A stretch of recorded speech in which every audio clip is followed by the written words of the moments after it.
My parents have run a telecommunications devices sales business for more than 15 years, and my father often told me that some stories about the famous telecommunications companies. Huawei was the most mentioned company, and the stories my father told me were interesting, though some of them were make-up stories. But anyway, those stories raised my interest in Huawei. So today I'm going to do a brief introduction on the company and make some recommendations based on my research. Huawei is an information and telecommunication company established in 1987 in Shenzhen, China. Huawei has grown to the largest ICT company in the world in the past 5 years. Huawei showed good financial performance. Its revenue increased continuously to 75 billion US dollars in 2016. The financial performance shows the dominance of Huawei when compared to its rivals. The company's unique governance structure is the foundation of its success. The top decision makers are the shareholders meeting. Under the shareholders meeting, the rotation CEOs are in charge of the company. Rotating CEOs rotates among three deputy chairmen from the board of directors. The company has many functional departments. The most important ones are the R&D and the marketing departments. Huawei also has three groups based on customer needs. They are Carrier Business Group, Enterprise Business Group, and Consumer Business Group. Then I'll analyze the industry by using Porter's 5 forces. Detailed analysis can be seen in my written report. I'll just briefly make a conclusion here. The bargaining power of suppliers is low because Huawei has high demand on supplies, and the suppliers rely heavily on the contract with Huawei. The bargaining power of buyers are as low because of the marketing concentration. But in the mobile phone market, it is high because Chinese phone makers have little competitiveness, so they have to decrease the prices. The rates of new entrants are low because of high initial cost and technology barrier. The rates of substitutes depend on the type of products. Different kind of product have different level of rates. The rivalry is quite high in the industry. Next is the SWOT analysis. The strengths of Huawei include its large market share, the core technology, its cost control, and the market expansion. The weaknesses include the management structure.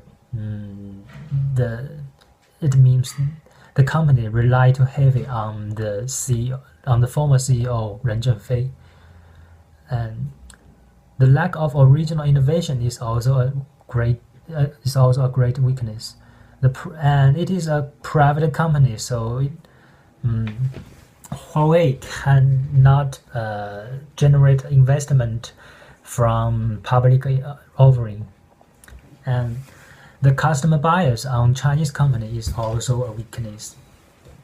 Opportunities include increasing demand on telecommunication devices, and those many developed countries are suffering economic slump, so many capitals and business may turn to developing countries like China.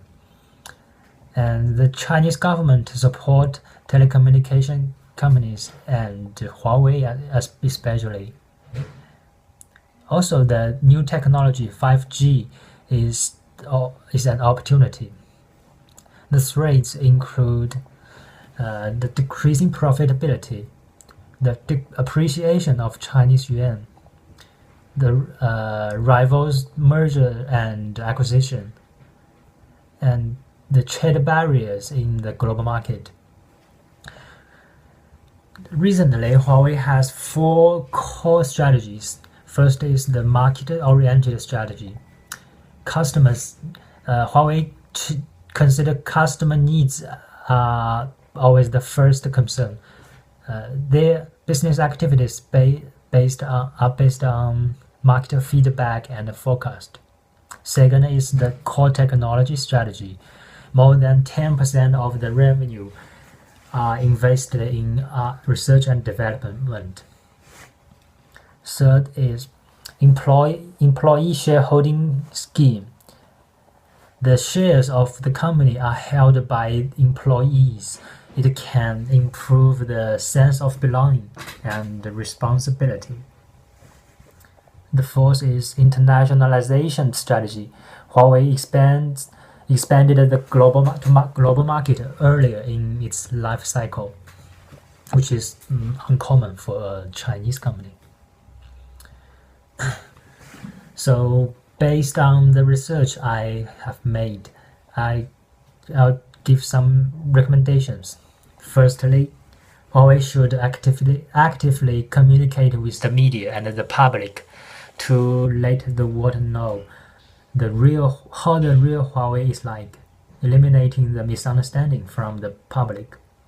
Second, more investment should be Huawei should invest more in original innovations rather than just buying patents.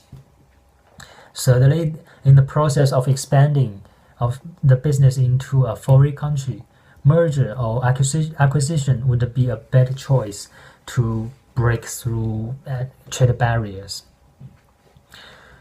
And next, the frequent switch of CEO may have a negative impact on employees and policies. So Ren Zhengfei and Huawei should find the best successor as soon as possible. Last but not least, Huawei should adjust shareholding structure.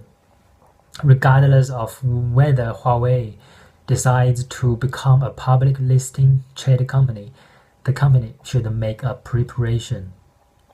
So that's all my presentation. Thank you.